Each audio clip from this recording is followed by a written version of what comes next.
is talking about the institution where he belongs. And I think the moment we start respecting institutions, the better for us at all levels.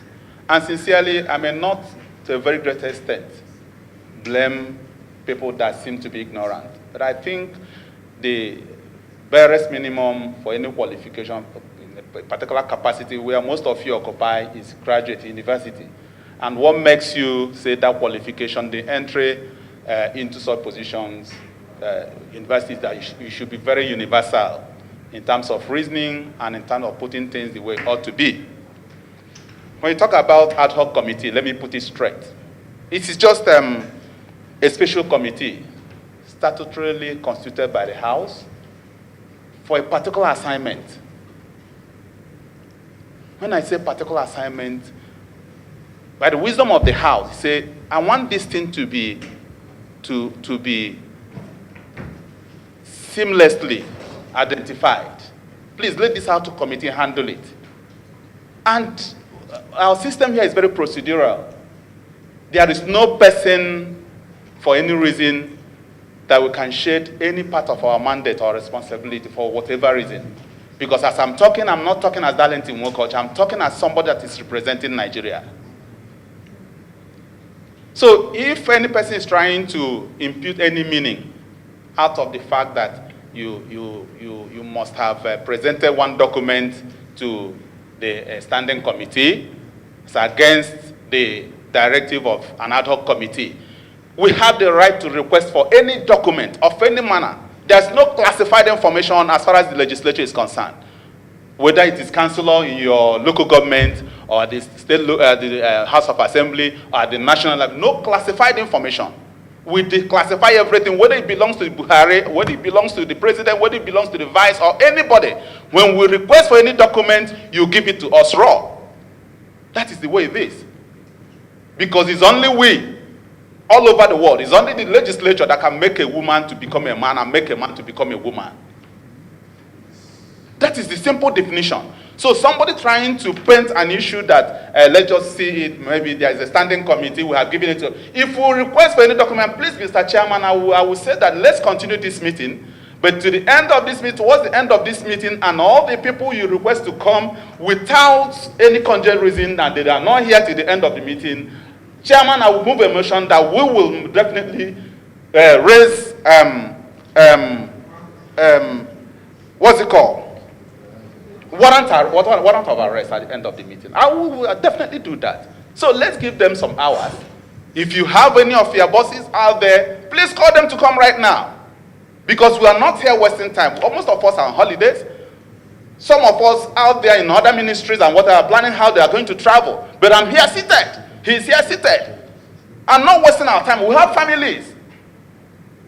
And we're not here joking. And I'm not sure that I've seen any of you out there asking you for one money, 1 naira or whatever. We are doing the assignment mandatory. It's a mandate. So please, Mr. Chairman, I will plead that we continue. But call your bosses out there. Because if not, towards the end of this meeting, I will crave and plead with the chairman, there must be warrants of arrest. And let's see how you will not come. Facility does not work in retrospect. It cannot capture the ones they've done all this while. Because I know in financial management and things that have to do with that, it does not necessarily mean that from the standpoint where you meet a particular electrical installation or whatever, that you take from there to the future. But at times, it captures in retrospect as well things that must have happened to any greater. Because what we're talking about is about funds that have been catapulted out of the system over time. So please, I would like to know. Man, and I don't know if that system... Don't go that way, sir. You see one thing. Sincerely speaking, talking, let's try and enjoy us grow higher and bigger than what we're talking about right now.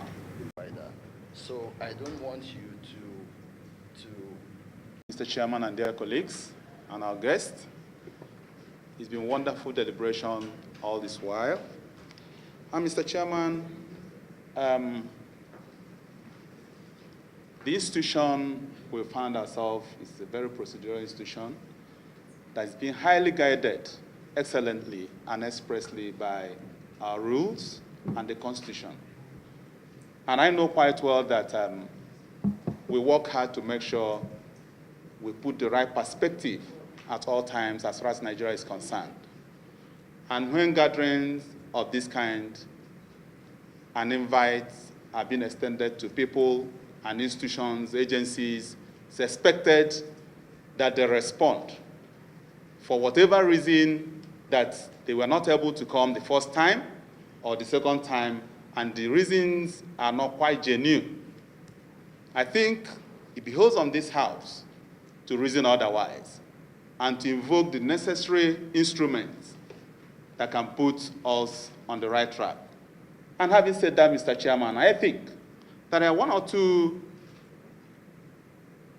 persons, organizations, leaders of particular organization, the Nine Mobile and the Etisalat. Several invites have been extended to them, and our procedures have not been accordingly been moving quite the way it ought to, because the necessary information we are supposed to gather from them have not been given to us. So having said that, Mr. Chairman, I'm of the opinion, and I want to move, that we issue a bench warrant on two persons, the MD and CEO of Nine Mobile, Mr. Boye Lusanya, to immediately come within the time frame we're going to extend the invitation to him, and Mr. Hakim Bello Osagie, the immediate past chairman of Emerging Market and Etisalat, that they should come. The next time you extend the invite to them, they must be here to answer this August House, so that we can move forward and do the needful accordingly. Thank you, Mr. Chairman.